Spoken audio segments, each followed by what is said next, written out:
There exists, in the archives of Charleston County, South Carolina, a court document dated March 1848, a single page, water-stained and deliberately incomplete, that ends mid-sentence. The final legible words read, "The testimony of 9 deceased cannot be admitted as their deaths occurred under circumstances the court finds. The rest has been carefully excised with a blade." Local historians avoided this document for generations. Those who examined it noted something peculiar.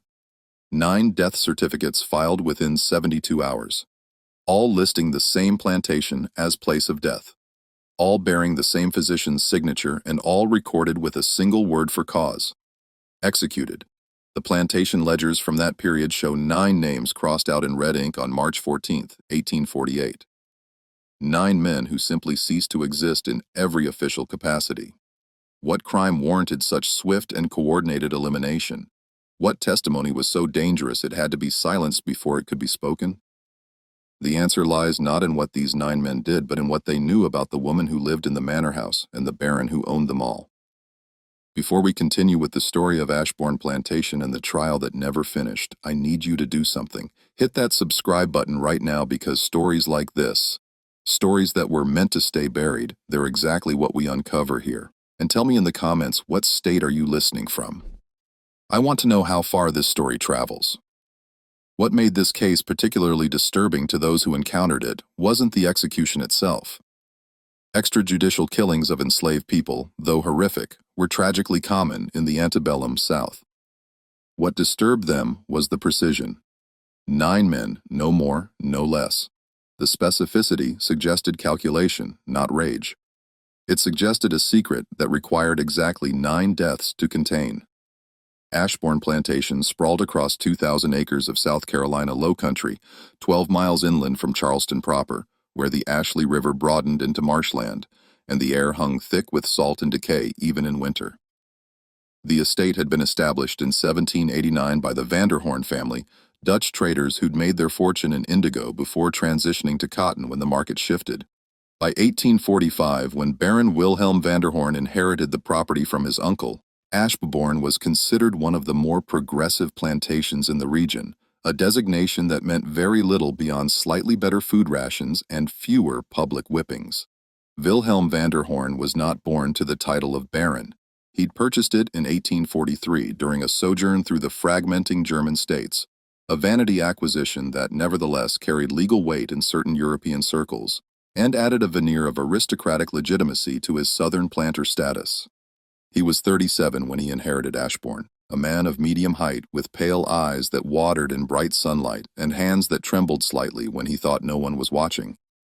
A tremor that had worsened since his return from a Berlin sanatorium in 1844, where he'd been treated for what his correspondents obliquely referred to as nervous exhaustion. The Baron arrived at Ashbourne in April 1845 with a wife. Margarita Vanderhorn was 23, the daughter of a Bremen merchant whose shipping business had collapsed in the economic upheavals of the 1840s. The marriage had been arranged through intermediaries. Wilhelm and Margarita had met exactly twice before their wedding. Plantation records show her arrival with unusual specificity. She brought with her 7 trunks, 2 ladies' maids, both German, both dismissed within 6 months and sent back to Europe, and a personal physician named Dr. Ernst Keller, who stayed at Ashbourne continuously until the events of March 1848. Margarita was, by all contemporary accounts, beautiful, pale-skinned, dark-haired, with the kind of fragile delicacy that Southern society mistook for refinement. But she was also sickly. She suffered from what the Baron's correspondents termed womanly complaints, likely endometriosis or chronic pelvic inflammation, conditions medicine of that era could neither diagnose accurately nor treat effectively. She spent days in her chambers, attended by Dr. Keller, who administered laudanum and various herbal tinctures that left her drowsy and compliant. But the Baron's obsession wasn't with his wife's health, it was with her fertility, or rather the lack thereof. Ashbourne Plantation operated with approximately 130 enslaved people in 1845.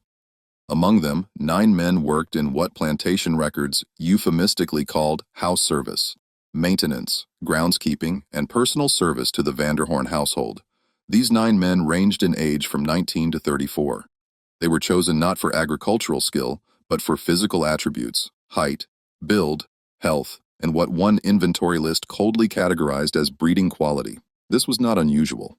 Enslaved people were frequently evaluated as livestock.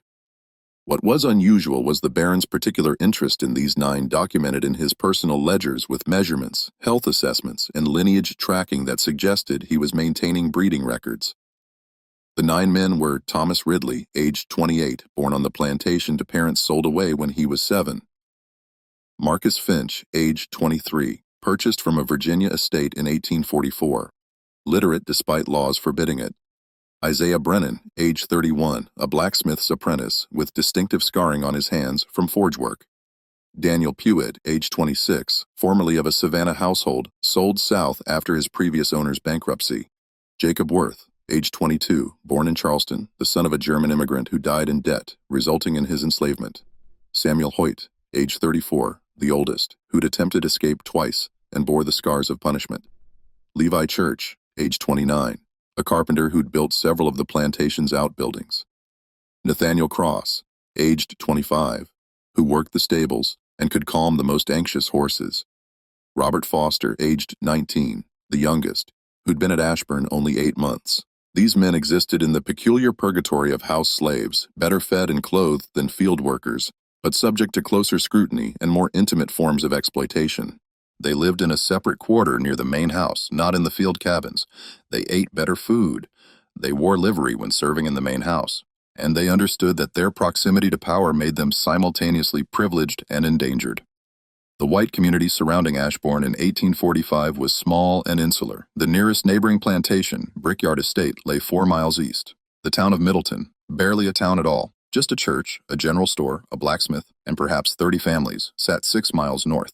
Charleston, with its society and scrutiny, felt much farther away than 12 miles when the roads were poor. This isolation was intentional. Planters preferred distance from prying eyes, even the eyes of their peers. The social architecture of the region was rigid. White planters maintained elaborate fictions of honor, chivalry, and paternalism while profiting from the systematic brutalization of human beings. White women, particularly those of the planter class, were placed on pedestals that were really just gilded cages, expected to be decorative, obedient, and above all, fertile. Producing heirs was not just a personal matter, it was an economic and social imperative. Inheritance laws, property consolidation, and family prestige all depended on legitimate male offspring.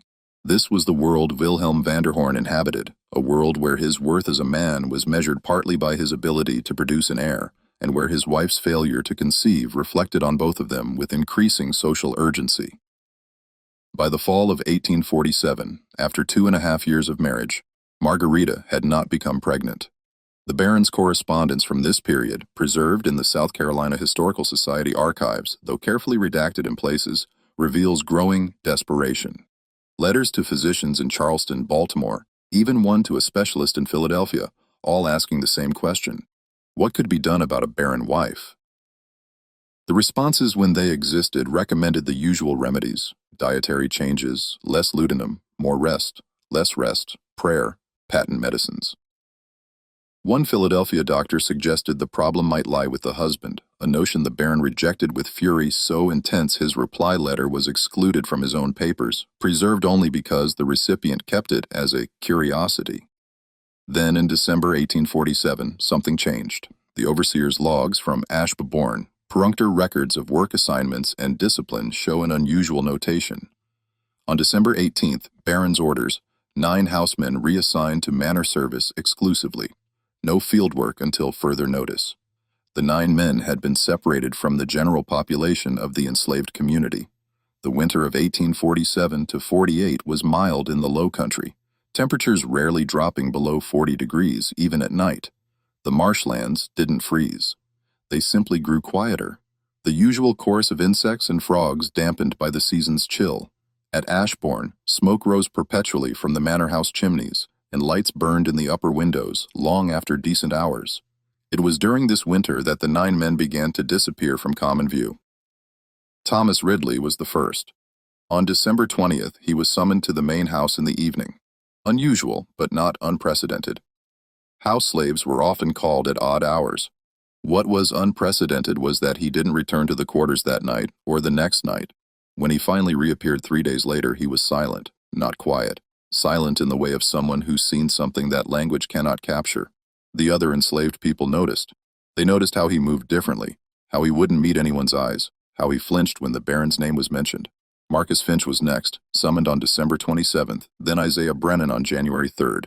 One by one through January and into February, each of the 9 men was called to the manor house for periods ranging from 2 to 5 days. When they returned, they were changed. Some bore marks, not the marks of whipping, but bruises in strange places, scratches, the kinds of injuries that suggested struggle or restraint. But they didn't speak of it, not to each other, and certainly not to anyone else. The enslaved community at Ashbourne developed theories whispered in the fields and the quarters. Some thought the Baron was conducting medical experiments. There were rumors of such things happening on other plantations where enslaved people were used as subjects for surgical practice or disease testing. Others thought it was some kind of punishment, though none of the 9 had committed any offense. Still others believed it was sexual exploitation, which was so common as to be almost unremarkable, though usually directed at enslaved women, not men. But there was something else, something that didn't fit the usual patterns of plantation horror. The Baron's wife had begun to appear in public again. Margareta Vanderhorn, who'd spent most of 1846 and 1847 confined to her chambers, emerged in late January 1848. She attended church services in Middleton, rode in the Baron's carriage to call on neighboring plantation families, appeared at a dinner party at Brickyard Estate in early February. Women who saw her remarked on her improved health, her better color. Some noted that she looked almost radiant, a word several used independently in letters and diary entries preserved from that period. But she also looked haunted. Sarah Prescott, the wife of a neighboring planter, wrote to her sister in Charleston in February 1848, saw Mrs. Vanderhorn at the Brickyard dinner. She looked well in body, but strange in demeanor. When complimented on her improved health, she smiled in a manner that put me in mind of someone acting a part in a play. She kept looking toward her husband as though seeking permission to speak. And once, when I mentioned my own children, she gripped my hand so tightly I thought she might bruise me. She said nothing, only held my hand and stared at me with eyes that seemed to be pleading something I could not understand. By late February, the truth was spreading through the enslaved quarters in whispers that barely qualified as sound. The 9 men, over weeks of isolation and horror, had been ordered to perform an unspeakable task. Not ordered as one might order a work duty, but ordered in the absolute way that defined the master-slave relationship, ordered under threat of death, ordered with the full weight of legal and physical power that allowed a planter to do literally anything to the people he owned. The Baron had commanded each of the 9 men in sequence to impregnate his wife. The horror of this wasn't just in the act itself, though that was profound enough. Forcing enslaved men to commit what would be framed as rape under any other circumstance while simultaneously forcing his wife into sexual encounters. She had no ability to refuse. The horror was in the calculation of it. The Baron had reasoned with a logic that could only emerge from the grotesque moral inversions of slavery, that if his wife could not conceive with him, the problem must lie with him, not her. And if the problem was his, then the solution was to use other men. Men he owned, men who could be compelled and then disposed of, men whose children would legally be his property, regardless of biological paternity. He'd created a system where 9 men would be violated, his wife would be violated, and the resulting child, if there was one, would belong to him in every legal sense, while the truth could be erased by simply killing everyone who knew it. Dr. Keller, the German physician who'd accompanied Margareta from Bremen, facilitated this horror. Correspondence found later suggests he may have even suggested it based on his readings of agricultural breeding practices applied to humans. He monitored Margarita's monthly cycles, determined her fertile periods, and scheduled the encounters accordingly. He was present during them, ostensibly for medical supervision, which meant he witnessed and documented acts of systematic rape orchestrated by his employer. The 9 men had no choice. When Thomas Ridley had initially refused, he'd been taken to the cellar and shown the instruments that would be used on him if he continued to refuse. Not instruments of simple beating, but of mutilation. He was given a choice between rape and castration. Each of the 9 men was given this choice in sequence. Each of them, confronted with that choice, chose survival. Margarita, according to fragments of Dr. Keller's notes that survived, was heavily sedated during the encounters. She was conscious enough to comply, but drugged enough to be compliant, a state of pharmacologically induced debility that the Baron and Dr. Keller apparently believed absolved them of the additional crime of forcing her to consciously participate in the destruction of her own marriage and dignity. By early March 1848, Margareta Vanderhorn was pregnant. Dr. Keller confirmed it on March 8th. His notation in his medical journal, preserved because it was in German and later overlooked by those who cleaned out the plantation records, reads, "Conception confirmed. 6th week, all protocols followed. Patient responsive to pregnancy. Employer satisfied. Disposal protocols to commence immediately. Disposal protocols."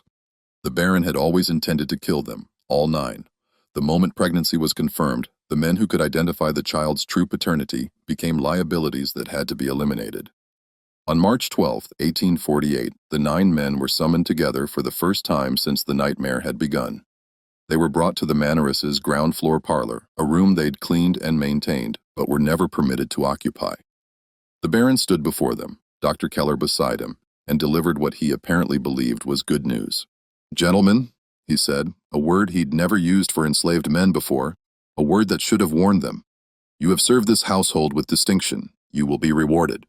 The reward, he explained, was freedom. Manum mission papers had been prepared. Each man would be freed, given $20 in cash, and transported by wagon to Charleston, where they could begin their lives as free men. They would leave the following morning, March 13th. They should prepare themselves. The 9 men knew he was lying. They knew because they understood the fundamental truth of their existence. They were witnesses to something the Baron could never allow to be spoken. They knew because several of them were literate enough to understand that freeing 9 healthy enslaved men simultaneously represented a financial loss the Baron would never accept. They knew because they'd seen his eyes during the winter months, the cold calculation of a man who viewed human beings as problems to be solved, not lives to be valued. Marcus Finch, who could read and write despite laws forbidding it, later told a story that never made it into any official record, but circulated through the enslaved communities of the Low Country for decades. He said that on the night of March 12th, as the 9 men sat together in their quarters waiting for morning, they discussed running. They knew the swamps, knew the routes north, knew which free black communities might shelter them. They discussed it seriously, calculating odds and distances, but they also knew that running would confirm guilt of something, even if the Baron had to invent the crime. Running would trigger pursuit, and pursuit in South Carolina in 1848 meant dogs, patrols, and violence that would extend beyond the runaways to everyone they'd ever known. Plantation owners used collective punishment as a control mechanism. If these 9 ran, others at Ashbourne would suffer for it, so they made a different decision. They decided to testify. The conversation that night, as reported decades later by those who heard it from survivors, centered on a dangerous question. What if they told the truth, not to the Baron but to authorities? What if they went to Charleston and found a magistrate, a lawyer, someone in the legal system who might listen? It was a desperate plan born of desperation. Enslaved people had almost no standing in Southern courts, but almost none. Wasn't absolutely none.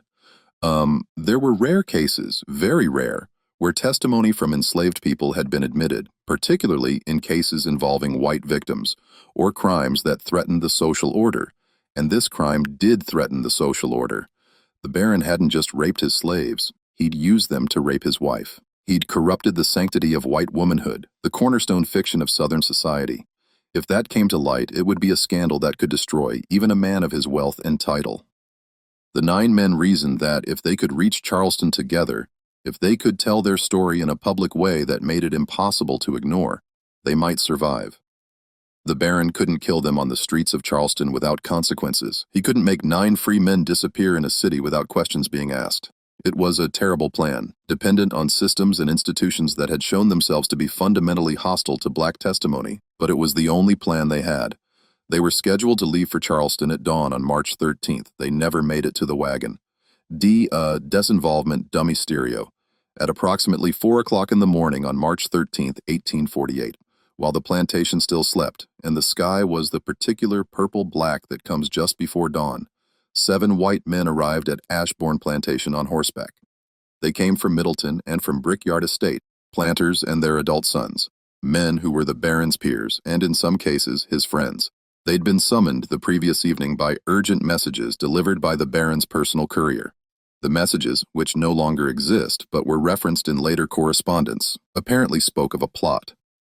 A slave rebellion, the messages claimed.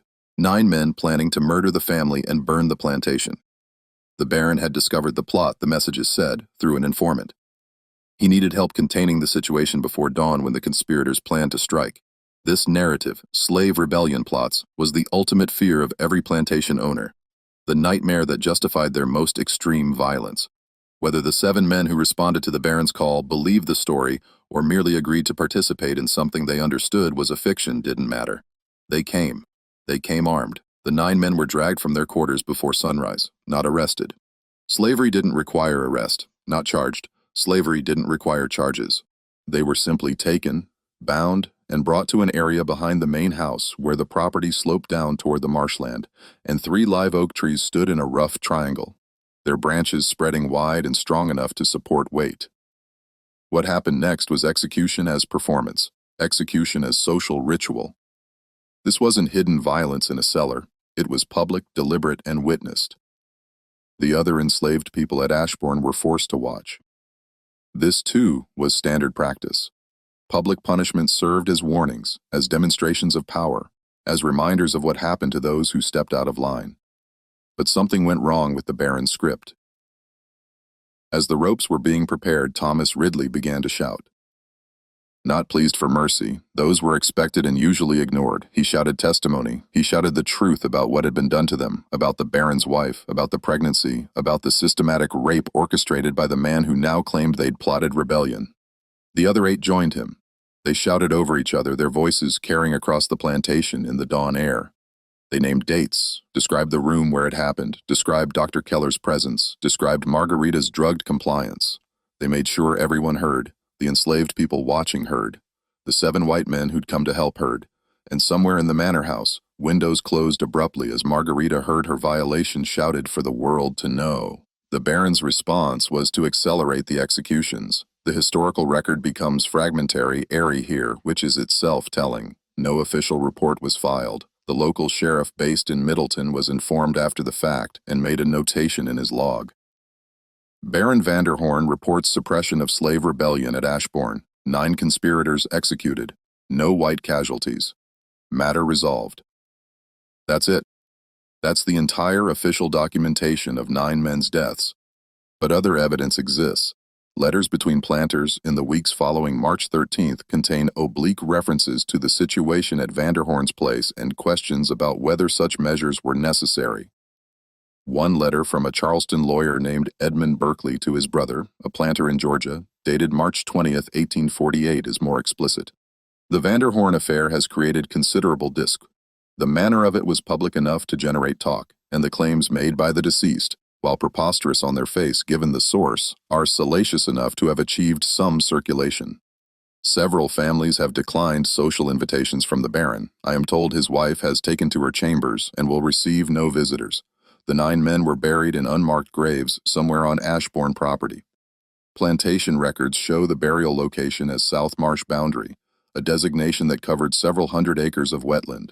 No markers were placed, no minister officiated. They were erased as thoroughly as the Baron could manage, but their testimony had been heard. The enslaved community at Ashbourne now knew the full truth. So did enslaved people on neighboring plantations because information traveled through networks that white society barely understood existed. Conversations at market, messages passed through interplantation visits, stories told by those who'd witnessed the executions and later encountered people from other places. Within days, the story was circulating through the Low Country's black communities. Within weeks, it had reached Charleston. And in Charleston, something unexpected happened. A free black woman named Ruth Denny, who worked as a seamstress and had connections to both the free black community and to several abolition-sympathetic white families, heard the story from her cousin, who'd heard it from someone who'd been at Ashbourne the morning of the executions. Ruth Denny did something extraordinary. She wrote it down. Not just the basic facts, but a detailed account, including names, dates, and the testimony the 9 men had shouted as they died. Then she brought it to a lawyer. Edmund Berkeley was 43 years old in 1848, a Charleston lawyer with a respectable practice in property law and estates. He was not an abolitionist, far from it. He owned 2 enslaved people himself, a fact he would later struggle to reconcile with his actions. But he was also a man who believed, perhaps naively, that the law meant something. That even in South Carolina, even in the heart of slavery's power, there were limits to what could be done without consequence.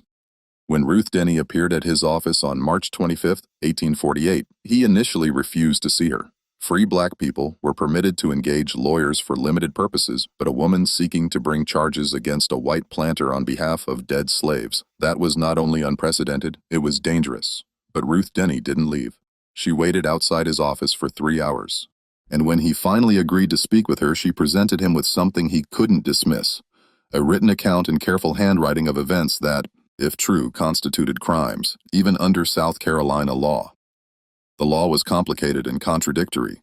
Enslaved people had no rights, but they also weren't entirely without protection under law. Planters couldn't simply murder enslaved people without cause.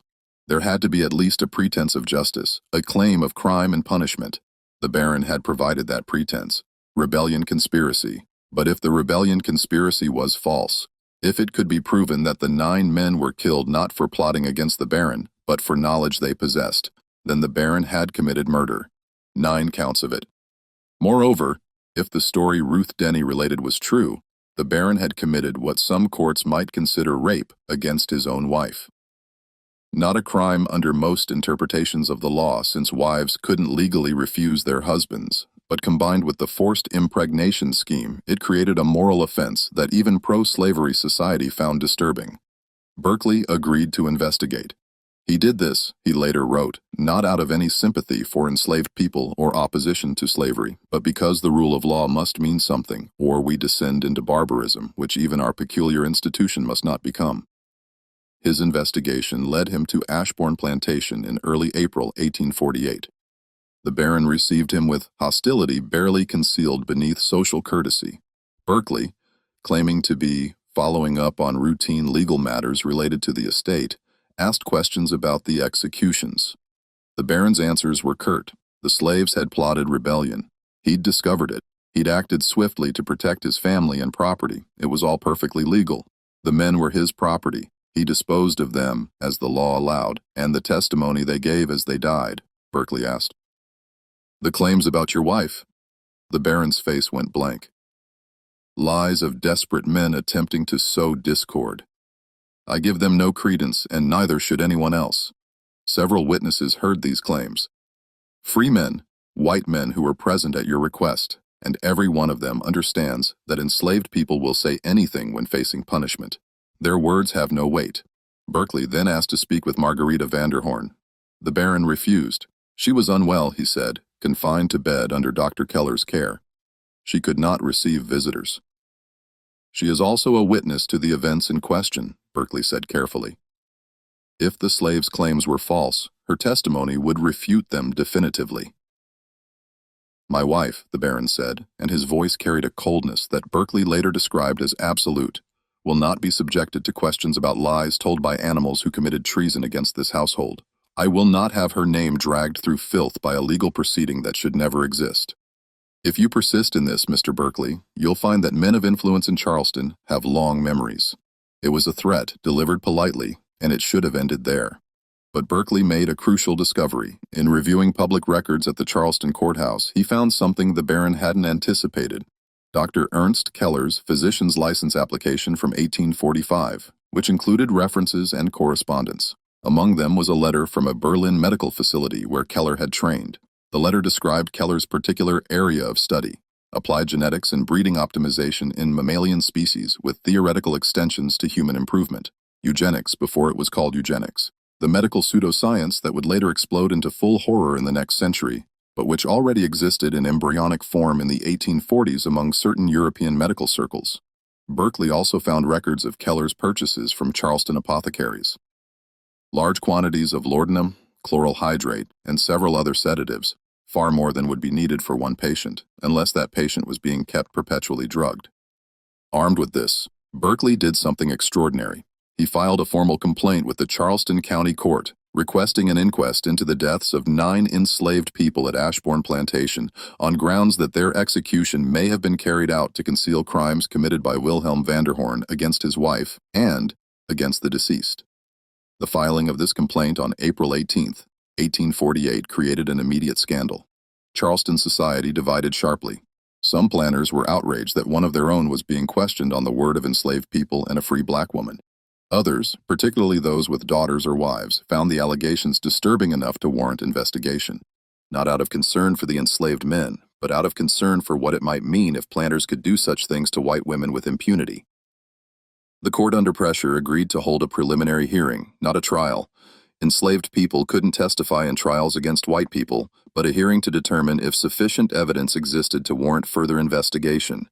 The hearing was scheduled for May 2nd, 1848. The Baron hired 3 lawyers. He mobilized every social and political connection he had. He sent letters to newspaper editors, to ministers, to fellow planters, all making the same argument. This hearing was an attack on property rights, on the fundamental order of Southern society, on the sanctity of a man's right to manage his household and his property without interference. Just when we thought we'd seen it all, the horror in Ashbourne intensifies. If this story is giving you chills, share this video with a friend who loves dark mysteries. Hit that like button to support our content, and don't forget to subscribe to never miss stories like this. Let's discover together what happens next. The night before the hearing, someone broke into Edmund Berkeley's office and destroyed his files on the case. The written account Ruth Denny had provided was stolen. The documents he'd gathered from apothecary records were burned. Only copies he'd made and stored at his home survived. The same night, Ruth Denny disappeared. She was never seen again. Her disappearance was never investigated. Free black people went missing in southern cities with disturbing regularity, and authorities rarely expended effort finding them. And at Ashbourne Plantation, Margarita Vanderhorn went into premature labor. The hearing on May 2nd, 1848 lasted less than 4 hours. Edmund Berkeley appeared with what remained of his evidence. The Baron appeared with his 3 lawyers and 7 witnesses, the same 7 men who'd participated in the executions. Each of them testified that they'd responded to the Baron's call for help against a rebellion conspiracy, that they'd witnessed the slaves' threatening behavior, and that the execution had been necessary for public safety. They acknowledged that the 9 men had shouted various claims during the execution, but characterized these as desperate lies. The courtroom itself was packed beyond capacity. The Charleston County Courthouse, a 3-story brick building on Meeting Street, had a main chamber that could comfortably seat perhaps 80 people. On May 2nd, nearly 200 crowded inside. Planters and their wives, merchants, lawyers, a handful of free black people who stood in the back where they were permitted, and several newspaper correspondents from as far away as Richmond and Baltimore. The air was stifling despite the open windows thick with the smell of sweat, tobacco, and the perfumes wealthy women wore to mask less pleasant odor. Judge Samuel Winthrop presided from an elevated bench of dark mahogany, his white hair carefully combed, his black robes immaculate despite the heat.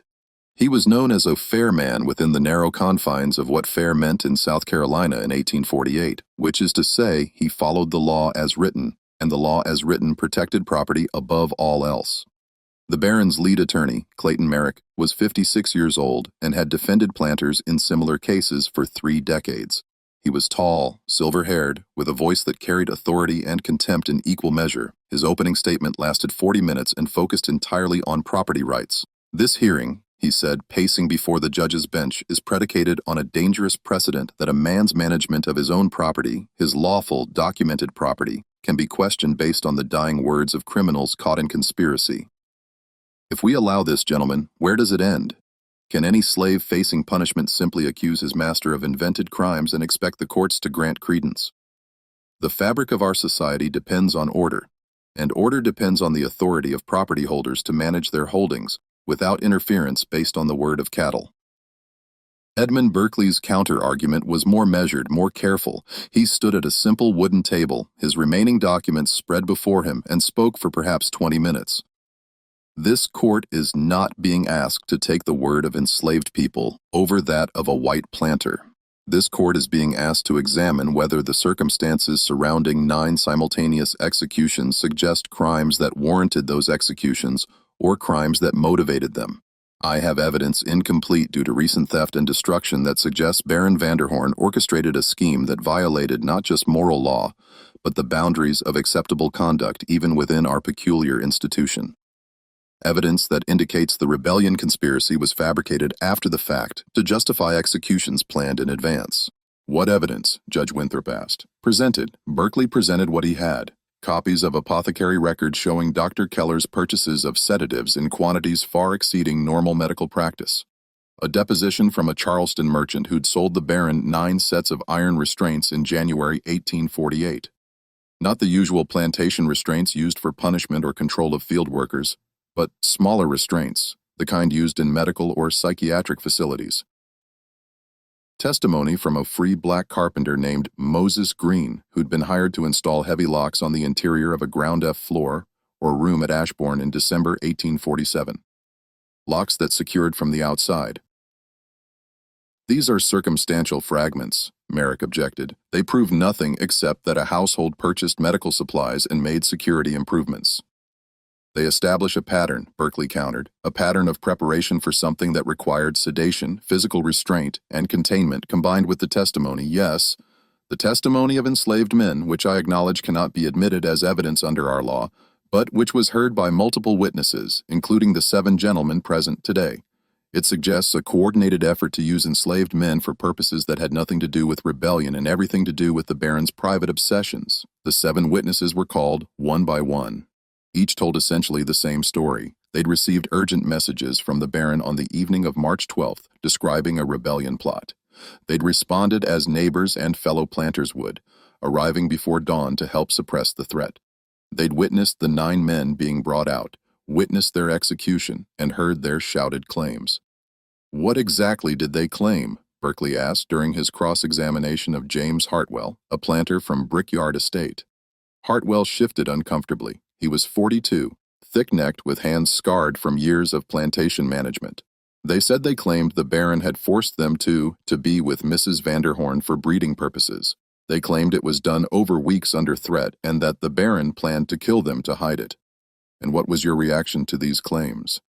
I thought they were lies, desperate lies from men facing punishment. Did you ask the Baron about them? Hartwell hesitated. Later, privately, he said they were fabrications, attempts to create scandal. Did you believe him? Another hesitation. I had no reason not to. Had you ever heard of such a scheme being attempted before? A planter using enslaved men to impregnate his wife. Objection, Merrick called. The question requires speculation about crimes that haven't been proven. I'll rephrase. Berkeley said, Mr. Hartwell, in your experience as a planter, have you ever heard of breeding schemes involving enslaved people and white women? No, Hartwell admitted, never. Because such a scheme would be not just immoral but socially catastrophic, wouldn't it? It would violate every principle of racial hierarchy and white female purity that our society claims to uphold. Objection. Counsel is making speeches, not asking questions. Sustained. Judge Winthrop said, Mr. Berkeley, confine yourself to relevant questions. Berkeley moved to his most important witness, a woman named Catherine Mills, who'd been Dr. Keller's housekeeper at his Charleston residence before he moved permanently to Ashbourne. She was elderly, white, respectable, the kind of witness whose testimony carried weight. Mrs. Mills testified that Dr. Keller had kept extensive journals, which he'd worked on late into the night. I saw them sometimes when I brought him tea, she said. Medical notes, he called them. But once I saw a page open on his desk, it had drawings, human figures with measurements and breeding charts like you'd see in agricultural texts about livestock. I asked him about it, and he closed the book very quickly, told me it was research for a theoretical paper. Did he ever discuss his work at Ashbourne Plantation? Only once. He'd been drinking. Dr. Keller didn't usually drink, but that night in January, he did. He said he was part of something important, an experiment that would prove his theories about controlled heredity. He said the Baron was a visionary, willing to do what others wouldn't dare. I didn't understand what he meant at the time. Hearsay, Merrick objected, and the testimony of a domestic servant regarding private conversations. Mrs. Mills is a free white woman of good standing, Berkeley responded. Her testimony is admissible. Judge Winthrop allowed it, but noted that it was circumstantial and interpretive. No enslaved people testified. South Carolina law prohibited it in cases involving white defendants, but their absence was conspicuous, a gap in the proceeding that Berkeley made sure to reference repeatedly. We cannot hear from the men who were executed. We cannot hear from the enslaved people at Ashbourne who witnessed their master's actions over those winter months. We are forced to reconstruct truth from fragments and from the testimony of those the law permits to speak. which creates a convenient shield for those who commit crimes against people who have no legal voice. At 11:30 in the morning, after 2 hours of testimony, Dr. E. Ernst Keller stood up. He'd been sitting in the back of the courtroom behind the Baron's legal team, virtually unnoticed. He was a small man, narrow-shouldered with thinning brown hair and wire-rimmed spectacles that caught the light from the windows. He wore a dark suit that was slightly too large, as though he'd lost weight recently. "I have information relevant to these proceedings." The Baron's lawyers immediately moved to stop him. Clayton Merrick half rose from his chair. "Your Honor, Dr. Keller is not a scheduled witness. Whatever he intends to say, I am a physician with direct knowledge of the events in question," Keller said, his voice stronger than his appearance suggested.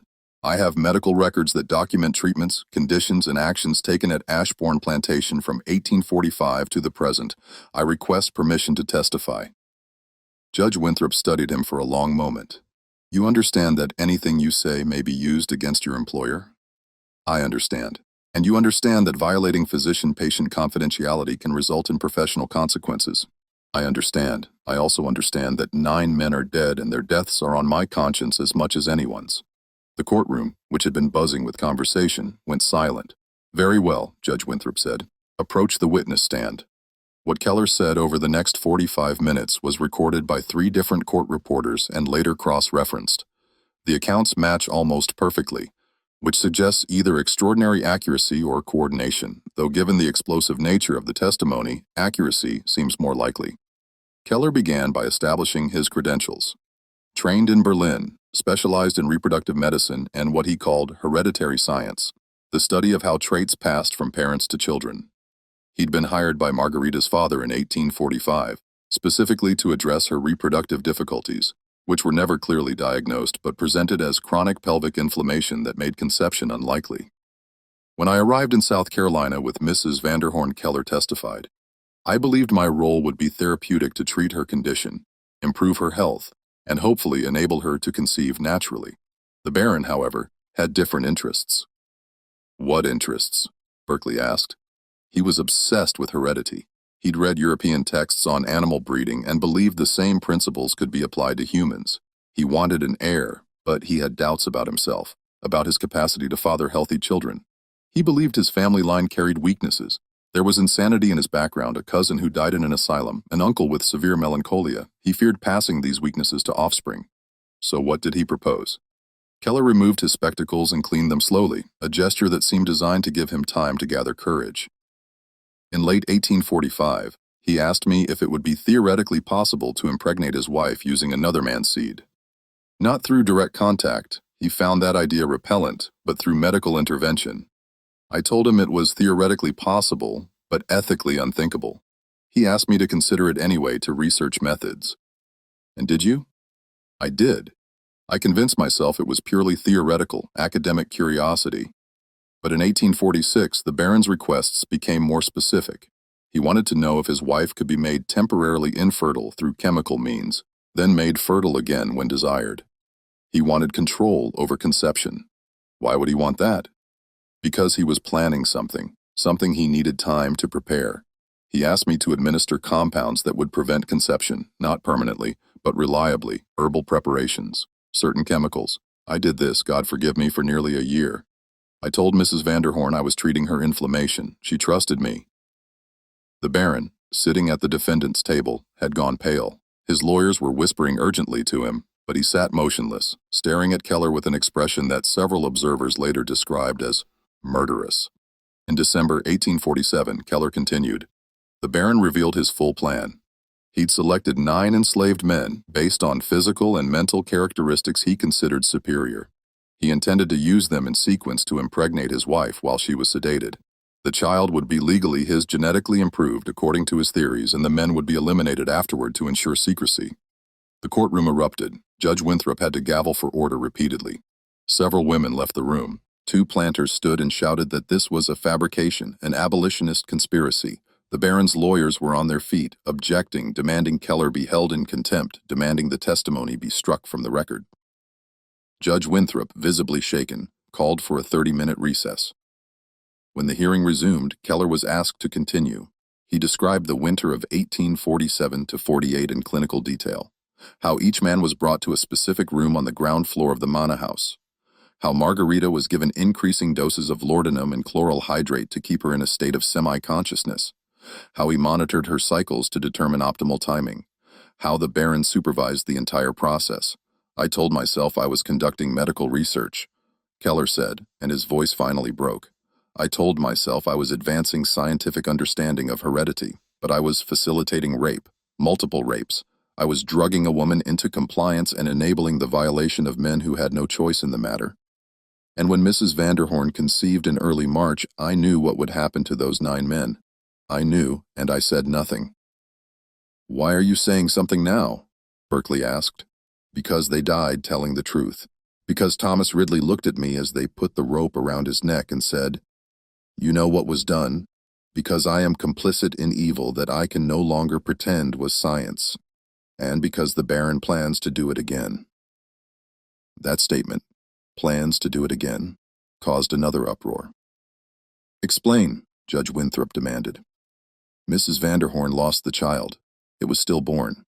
The Baron blames the stress of the hearing, but I believe it was the cumulative effect of the drugs I'd given her over 2 years. He told me 2 weeks ago that we would repeat the procedure, that he would select new men, that we would try again. He said the first attempt was a learning experience, that we would refine the methods. I could not. I cannot participate in that again. The Baron finally spoke. He stood, pushing his lawyers aside, and addressed the court directly. This man is lying. He's fabricated this fantasy to deflect from his own medical incompetence. My wife lost our child due to his negligent treatment, and now he invents this grotesque story to avoid responsibility. I demand he be arrested for perjury and defamation. Do you have the medical records you mentioned? Judge Winthrop asked Keller. I did. I brought them to Charleston yesterday and secured them at my boarding house. When I went to retrieve them this morning to bring to court, they were gone. My room had been entered during the night. The journals were the only items taken. How convenient, Clayton Merrick said. He claims to have evidence but cannot produce it. I have 1 page, Keller said. He reached into his jacket and removed a folded paper. I kept this separate in my pocket. It's a single entry from February 1848 documenting Mrs. Vanderhorn's condition and the pregnancy confirmation. It includes details that could only be known by someone with intimate medical access. The page was examined. Judge Winthrop read it, his face growing darker. He showed it to the Baron's lawyers, who consulted hurriedly with their client. Then Judge Winthrop made his ruling, the compromise that would define how this horror was remembered, or rather forgotten. Dr. Keller's testimony raises serious questions. However, the core issue before this court, the legality of the executions on March 13th, remains unchanged. Under South Carolina law, a planter has the right to execute enslaved people who pose a threat to his household. The Baron acted within those rights regarding property he owned. I find no grounds to charge him with crimes related to those 9 deaths. However, he paused, choosing his words carefully. However, regarding the allegations of crimes against Mrs. Vanderhorn and regarding Dr. Keller's claims about plans to repeat these alleged actions, I am ordering a separate inquest to be held in closed session with limited participation to examine Dr. Keller's claims and determine if charges should be brought relating to treatment of a white woman. It was a masterpiece of legal maneuvering.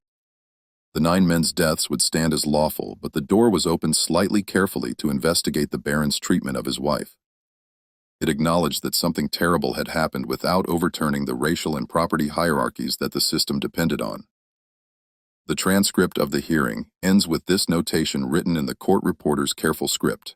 Hearing adjourned at 2:47 p.m. Closed inquest scheduled for May 16, 1848. The testimony of 9 deceased cannot be admitted as their deaths occurred under circumstances the court finds, and then it stops.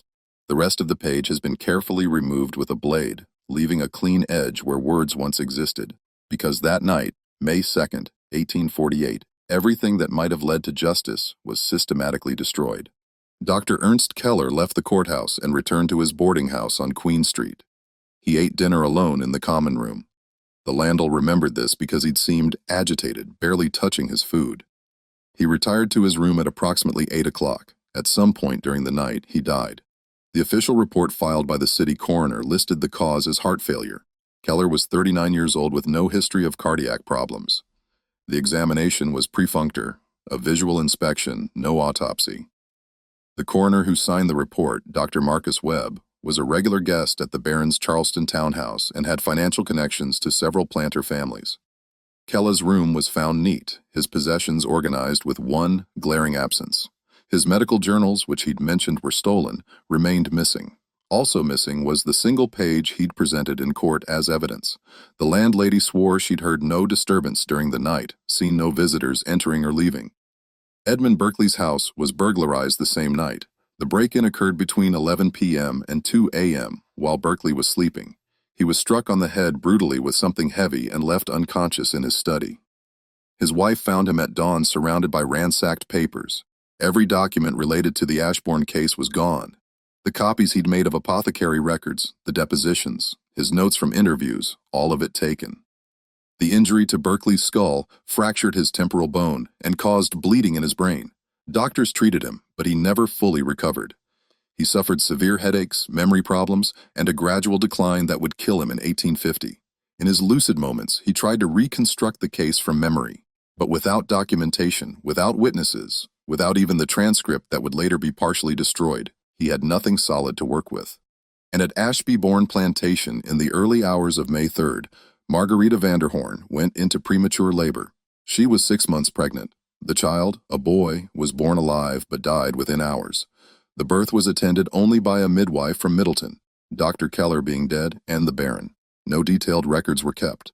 The midwife, a woman named Ellen Byers, told her daughter years later that something about that birth had been wrong, that Mrs. Vanderhorn had seemed not just physically devastated but emotionally shattered, that she'd refused to look at the infant and had wept, not with the grief of a mother losing a child, but with something else, relief perhaps, or horror at what the child represented. The coordinated nature of these three events, Keller's death, Berkeley's assault, Margarita's premature labor, was noted by several people at the time, but noting it and proving it were different things. The Baron had been in Charleston for the hearing and had stayed overnight at his townhouse, providing him with an alibi. If he'd arranged the attacks, he'd done so through intermediaries who were never identified. The closed inquest scheduled for May 16th never happened. With Keller dead and Berkeley incapacitated, there was no one to present evidence. Judge Winther quietly canceled the proceeding, noting in his private journal that pursuing this matter further serves no purpose but to create scandal that damages all parties without possibility of resolution. The court transcript was filed in the Charleston County Archives, where it remained for 6 years until a fire in 1854 destroyed a significant portion of the historical records. The fire was attributed to an overturned lamp, though the night watchman who discovered it swore he'd checked that section earlier in the evening and found no lamps burning. The parts of the transcript that survived were those that had been copied by a clear and stored in a separate location, and even those copies had the final page removed. The infant was buried in the Vanderhorn family cemetery at Ashby-Bourne 3 days after his death on May 6, 1848. The Baron commissioned a stone from a Charleston mason, white marble, simple, expensive. The inscription read, "Beloved child, May 3rd, 1848. May 3rd, 1848. Too pure for earth." No name was given. The Baron held a brief service attended only by household staff and a minister from Middleton who read standard funeral prayers without personalizing them. Margarita did not attend. She remained in her chambers, reportedly too grief-stricken to leave her bed. But Ellen Byers, the midwife, later said that when she'd checked on Mrs. Vanderhorn the morning after the burial, she'd found her sitting by the window staring out at nothing, her face completely blank. She wasn't crying, Byers told her daughter. She wasn't doing anything. She was just empty, like someone had reached inside and removed whatever makes a person alive. The enslaved community at Ashbourne understood what the rest of the world was being encouraged to forget. 9 men had been murdered for knowing the truth, and the truth had died with them, or at least had been buried so deep that it could never be officially acknowledged. But stories don't die just because the powerful want them to. The 9 men's testimony, shouted as they died, had been heard by approximately 70 people. Enslaved workers forced to witness the execution, the 7 white planters who'd participated, various overseers and drivers. That testimony spread through the networks that connected enslaved communities across the Low Country. The Sunday church gatherings where different plantations' populations met, the market days in Charleston and smaller towns, the nighttime visits between plantations that happened despite restrictions. By the summer of 1848, the story was being told in slave quarters from Georgetown to Beaufort. Details varied. Some versions claimed there were 12 men, others said the Baron had done this before with different slaves, but the core remained consistent. A Baron who'd used enslaved men to impregnate his wife, who'd executed them to hide it, and who'd gotten away with it because the law valued property rights over human life and white reputation over black testimony. Free black communities heard it too. Ruth Denny's disappearance had been noted, mourned, and understood for what it was, silencing. But before she vanished, she'd told others what she'd learned. These stories circulated in Charleston's free black churches, in the mutual aid societies, in the careful conversations that free black people had when they felt safe enough to speak honestly about the horrors surrounding them. Some of these stories were written down. A minister named Reverend Peter Thompson, who served a free black congregation in Charleston, kept a journal that survived through his descendants.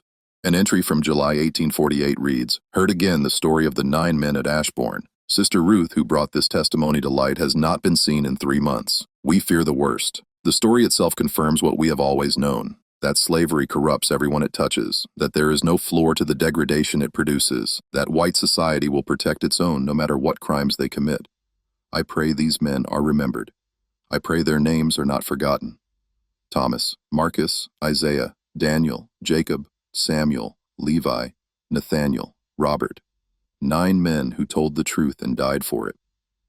Margarita Vanderhorn remained at Ashbourne for 3 more years, but she was a ghost in her own life. Women who visited and visits became increasingly rare as the scandal's echoes made social calls awkward, reported that she'd changed profoundly. Sarah Prescott visited in September 1849 and wrote to her sister, "Saw Mrs. V again. She is quite altered. She speaks very little, and when she does, it's in a flat manner, as though reciting lines learned by rote. She moved through her own house like a guest who'd stayed too long." I mentioned the garden which she once loved, and she looked at me as though I'd spoken of a place that existed only in dream. When I mentioned the child, intending sympathy, she looked at me as though I'd spoken in a language she didn't recognize, then excused herself and did not return. The Baron joined us for tea and acted as though nothing was amiss. But the house has an atmosphere of wrongness that I cannot adequately describe. Other visitors noted similar things. Margarita had aged dramatically. She was 27 but looked 40. Her hair had begun to gray. She moved slowly, painfully, as though her body hurt constantly. She took laudanum regularly. The Baron claimed it was for her health, but those who knew suspected it was the only way she could endure her existence. She never spoke publicly about what had been done to her. Whether this was because she didn't remember, drugged as she'd been throughout the winter of 1847-48, or because she remembered but couldn't bear to acknowledge it, or because she'd been threatened into silence. No one knows. Dr. Keller's testimony had suggested she was barely conscious during the assaults, sedated to the point of near unconsciousness.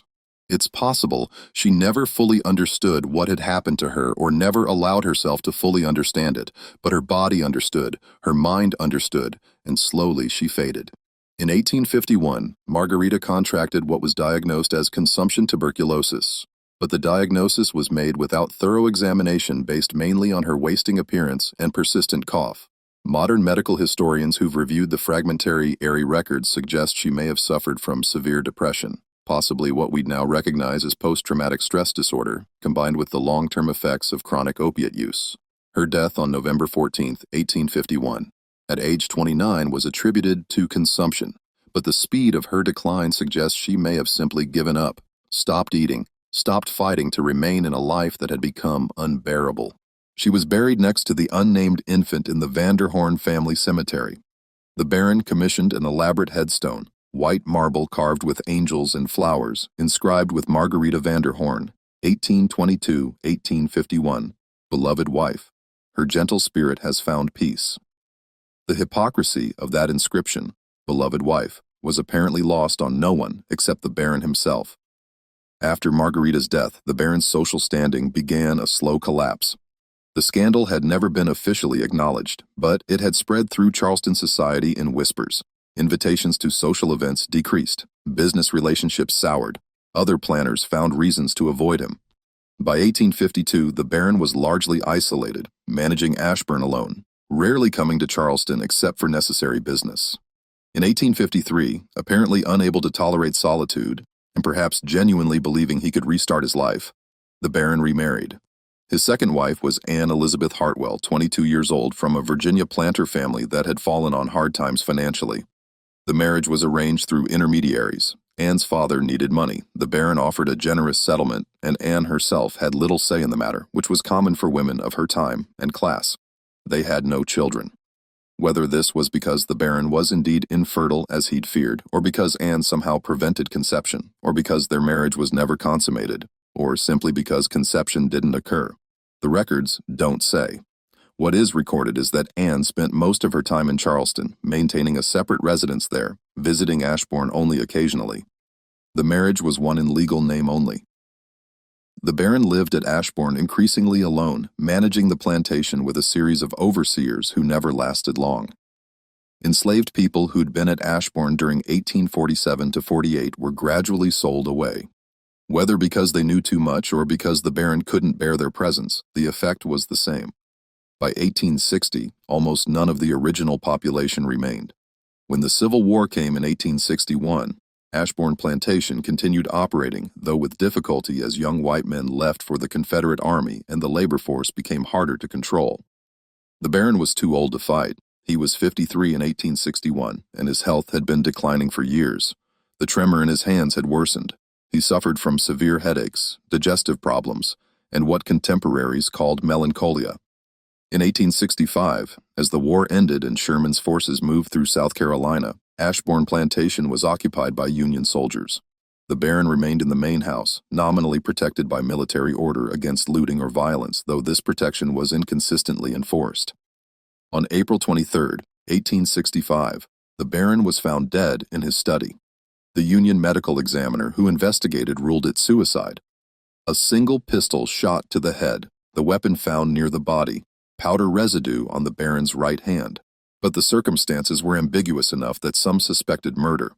The enslaved people at Ashbourne, newly freed by Union occupation, offered no information either way. If they knew something, they weren't telling Union soldiers.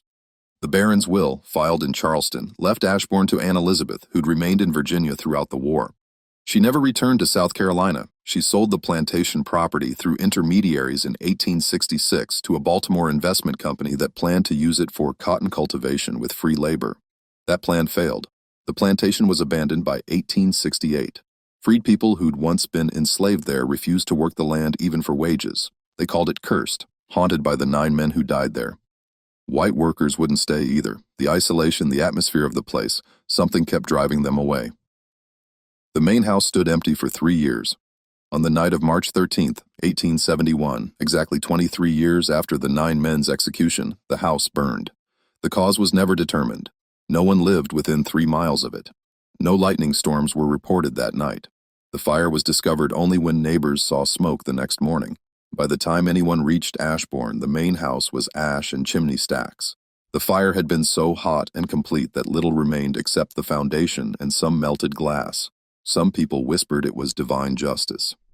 Others said freed people had burned it deliberately. Still others claimed it was simple accident, a vagrant campfire perhaps, or spontaneous combustion of old dry wood. The property was eventually subdivided and sold in parcels through the 1880s and 1890s. Parts became private residences for people who knew nothing of the history. Parts remained undeveloped marshland. By 1900, no physical trace of the plantation's main buildings remained except some foundation stones and a few outbuildings that gradually rotted into the landscape. The Vanderhorn family cemetery, where Margarita and the infant were buried, was maintained sporadically until the 1920s, when the last Vanderhorn heir died without children and no one remained to care for it. The cemetery was gradually consumed by vegetation, the stones toppled or broken, the inscriptions worn away by weather and time. The 9 men's graves were never located. Multiple searches were conducted in the 1930s by WPA historians, documenting slavery's legacy in the 1960s, by civil rights activists trying to honor those who'd resisted the system. In the 1990s, by archaeologists from the University of South Carolina using ground-penetrating radar. The South Marsh boundary, where they were supposedly buried, had been altered by a century and a half of tidal changes, erosion, development, and natural processes. The marsh had shifted, grown, shrunk, been drained and reflooded. Whatever markers existed, if any existed, were long gone. They remain lost. 9 men whose names are known, whose stories are recorded, but whose bodies were denied even the dignity of marked graves. But their testimony wasn't entirely erased, though the powerful tried. The story circulated for generations through Black communities in South Carolina. It became part of the oral tradition, the teaching stories that elders told younger people about slavery's true nature. Some versions were more accurate than others. Some details changed or were elaborated, but the essential truth remained. 9 men were executed not for rebellion, but for knowledge. They were executed for being witnesses, and they spent their last moments shouting that truth for everyone to hear, ensuring it couldn't be completely silenced. In 1889, 41 years after the events, a book was published in Boston, Legal Anomalies and Suppressions in Antebellum, South Carolina Courts.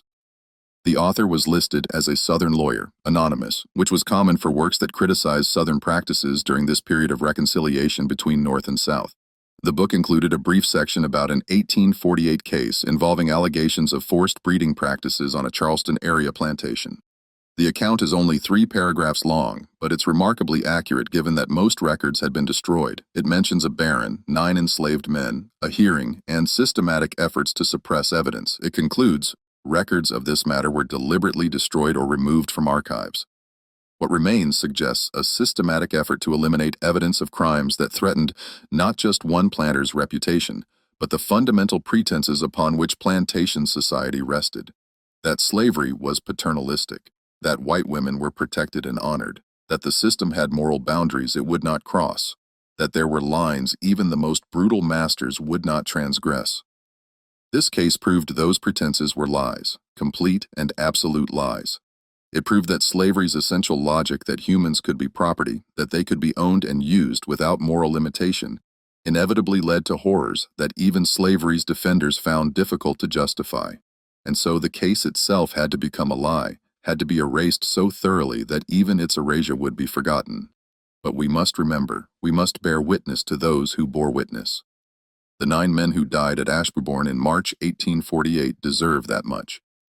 The 9 men who died at Ashbybourne on March 13, 1848 were Thomas Ridley, 28, Marcus Finch, 23, Isaiah Brennan, 31, Daniel Puit, 26, Jacob Worth, 22, Samuel Hoyt, 34, Levi Church, 29, Nathaniel Cross, 25, Robert Foster, 19. Their names appear in exactly 4 places now, the plantation ledgers where they were struck through in red ink on March 14th. Edmund Berkeley's destroyed notes preserved in fragments by his widow. The testimony records that survived partial destruction in the 1854 fire and in the memories of communities who refused to let them be forgotten. They were murdered for the crime of being witnesses. They were murdered for threatening to expose a horror that the system could not acknowledge without admitting its own complete moral bankruptcy. They were murdered because their testimony revealed that there was no bottom to slavery's depravity, no line that wouldn't be crossed, no human dignity that would be respected when it conflicted with a master's will or convenience. And they spent their last moments, those final minutes between the rope being prepared and the rope taking their lives, shouting truth that most people in power refused to hear, but that could never be completely silenced. What do you think of this story? Does it make you question what other horrors were erased from historical records, disappeared from archives, struck from memory because they revealed too much about the systems that profited from them? How many other stories like this existed, events so disturbing that they had to be systematically destroyed? Witnesses who had to be silenced, truths that had to be buried because acknowledging them would require acknowledging the full horror of what slavery actually was, not the sanitized version